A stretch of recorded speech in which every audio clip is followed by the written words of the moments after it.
So imagine waking up in a random medieval hospital bed like, Ayo, why does everything look like Skyrim? And boom, you have zero memories. Like not even your name, your age, or whether you liked pineapple on pizza.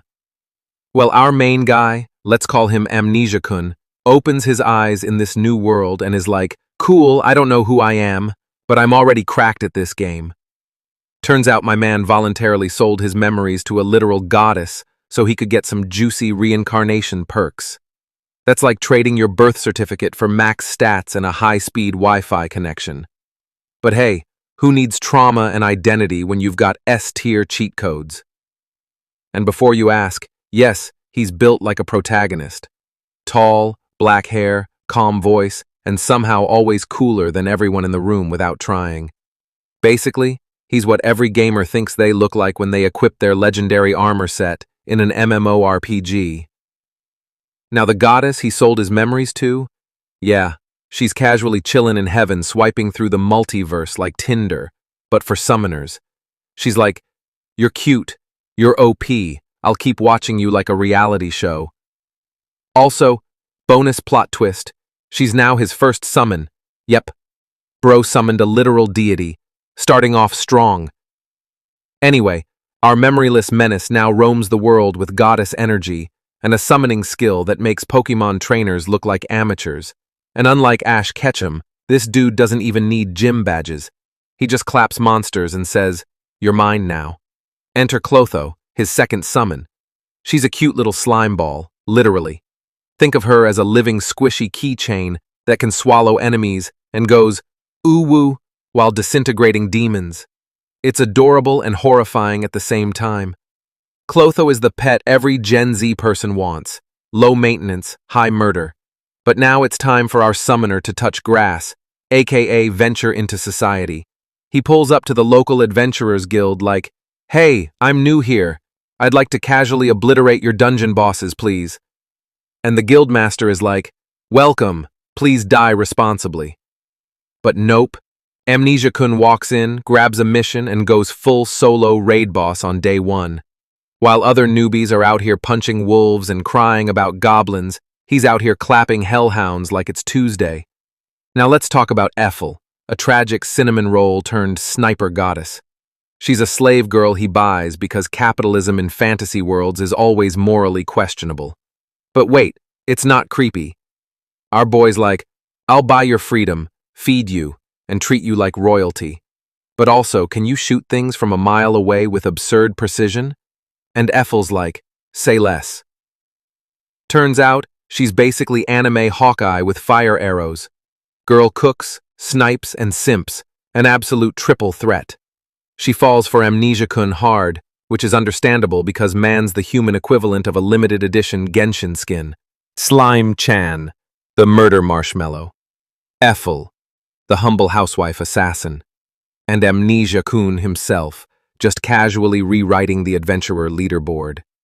They do some basic dungeon clearing until, boom, a boss fight. Not just any boss fight, but a Shadow Panther with the energy of a Twitter user after 3 Red Bulls. It's fast, angry, and ready to cancel everyone. But plot twist. Amnesia-kun doesn't just defeat it, he tames it.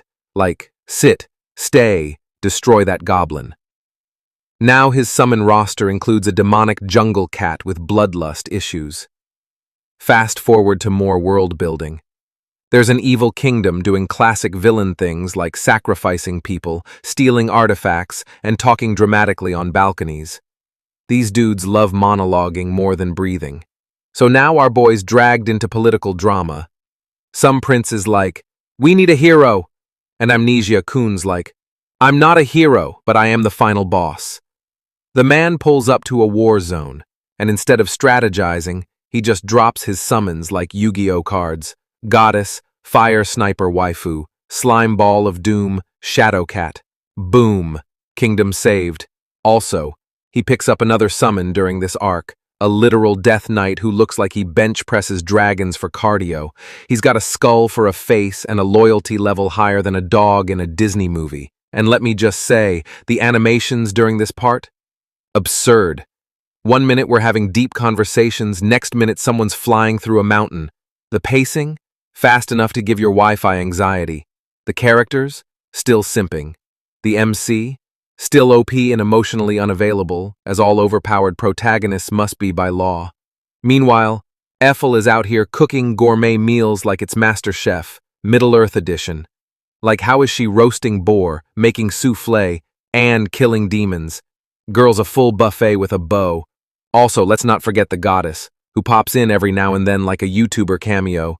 She's like, hey, just checking in, still obsessed with you. Also, here's divine loot, bye. Now we get to the arc where Amnesia-kun enters a gladiator tournament. Because why not flex on the entire continent? He's like, I need money and street cred. And the tournament organizers are like, sure, just don't kill anyone too badly. Spoiler, he does. Every fighter who steps into the ring is either cocky, evil, waifu, or some combination of the three. And every single one gets wrecked. Some with dignity, most without. At this point, other kingdoms are like, who TF is this guy? The answer, no name, no past, just vibes and violence. But don't worry, he's got a moral compass. He only destroys people who deserve it, like warlords, corrupt nobles, and people who put pineapple on sushi. Eventually, he starts getting famous, like posters on walls, bard songs about him kind of famous. But he's employee. He's like, bow before me, mortals, and Amnesia-kun's like, bet. Cue one of the most satisfying clapbacks in anime history. He doesn't just defeat the demon, he humiliates him. Psychological damage, physical damage, reputation damage, triple kill. And of course, he makes the demon his summon too, because if you can't beat him, enslave them with magic contracts and make them fight for you. Anime logic 101. So here we are, final few episodes of the season. Our guy's squad looks like a boss rush lineup in Elden Ring. Every time he walks into a town, people either faint or offer him their daughters, and somehow, we still don't know his real name. Because the dude doesn't care. He's not here for romance. He's not here for revenge. He's just here to grind XP and collect monsters like it's Pokemon on steroids. So what's next? He's got kingdom drama chasing him. Demon lords are lurking, gods are watching, and every girl within a 10-mile radius is in love with him. And yet, he's still just chilling like, I just want to get stronger. Classic. So yeah, he woke up with no memories, traded his past for power, and built a team so cracked it looks like he glitched the tutorial. This ain't your usual underdog story. This is the saga of the most casually broken summoner who treats demon lords like Pokemon and acts like it's just another Tuesday. If you're into overpowered MCs, meme-level waifus, and watching villains get humbled like middle schoolers in dodgeball, you already know what to do. Subscribe for more wild anime breakdowns, and remember, if you wake up in another world, keep your memories. Or don't. Depends if you want trauma or god-tier loot.